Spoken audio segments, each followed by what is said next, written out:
The Vikings and Chiefs try to stay undefeated while the Broncos battle the Raiders, and the Steelers host the Cowboys. Hey everyone, welcome to NFL Breakdown. Rob Wong, joined alongside by Dan Bilicki and Don Brennan, who each week will be giving out picks against the spread, which you can find at TorontoSun.com. But here, they will each pick two of their favorite games of the week and tell you who they like to cover. And last week, Don, you went 1-1. Dan, you went 1-1 as well. So on the season, Don still holding the lead at 5-3, while Dan remains at 500 at 4-4.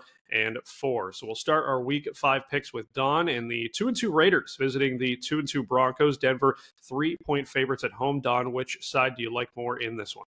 Well, what do we make of the Denver Broncos, right? Sean Payton's teams have been notoriously slow starters, and this one followed suit with losses in Seattle and at home to Pittsburgh the first 2 weeks.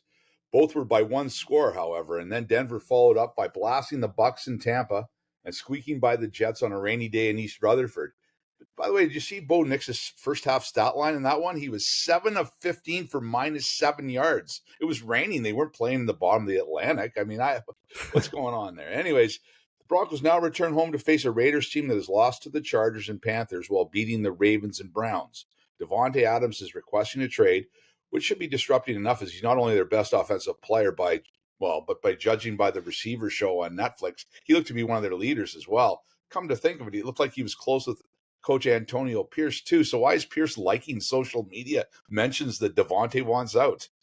Anyways, Adams will miss the game with a convenient hamstring injury. He was one of 11 Raiders who did not participate in Wednesday's practice, including Max Crosby, which probably didn't escape the notice of Bo Nix. The only Bronco who didn't practice was backup running back Tyler Batty. What people aren't talking about enough, though, is the Raiders' defense, which ranks third against the run and 12th against the pass. I see the Broncos making it 3 W's in a row on Sunday with a 20-13 victory. Dan, the undefeated Vikings now 4-0. They welcome in the 2-2 Jets. Minnesota just a 2.5-point home favorite for this one. Can Sam Darnold and company move to 5-0? You know what? The Vikings are one of the biggest surprise teams of the season so far, and their 2-point win last week was flattering to the Packers that benefited from a few lucky plays. Minnesota raced out to a 20-point lead at Lambeau Field before halftime, which is something not many teams can brag about. They got Jordan Addison back from injury, and he's added another weapon to their offense, and Sam Darnold finally looks like he's found his way. On the other side, Aaron Rodgers and the Jets offense has looked way off, and with the exception of beating those terrible Patriots. On the defense, which was their major strength last year, has been average at best. The Vikings ranked first overall in DVOA, and they have the top-ranked defense in the league. So this might make for a long flight home from London for Gang Green and some big questions for Coach Robert Saleh. Don, the other remaining undefeated team are the Chiefs, who will host the reeling 2-2 Saints, who have dropped 2 in a row. Can KC cover the 5.5-point spread at home? Oh, boy. Well, with all the MVP awards and all that hardware that Patrick Mahomes is, most people would agree that he's the best in the business, right? You look at the Chiefs' 4-0 start, and you're going to be inclined to say, oh, there he goes again. Well, guess what? Mahomes has the 18th best passer rating, 13th best completion percentage, and is 11th in passing yards. He's also thrown 6 touchdown passes compared to 5 interceptions. Now Rashee Rice has joined Isaiah Pacheco on the injured list. And while they have Travis Kelce and Xavier Worthy as good options for Mahomes, I don't expect them to suddenly light up the Saints defense. And I don't expect them to lap them in a shootout. New Orleans did score 91 points in the first 2 games, remember, and Derek Carr didn't have a great game against Falcons last week, but his primary weapons, Kamara, Olave, and Shaheed, managed to put up some pretty nice numbers. Now, speaking of numbers, the Saints have lost their last 2 games by a total of 5 points. Against the Ravens, Bengals, Falcons, and Chargers, the Chiefs' average margin of victory this season is 5 points.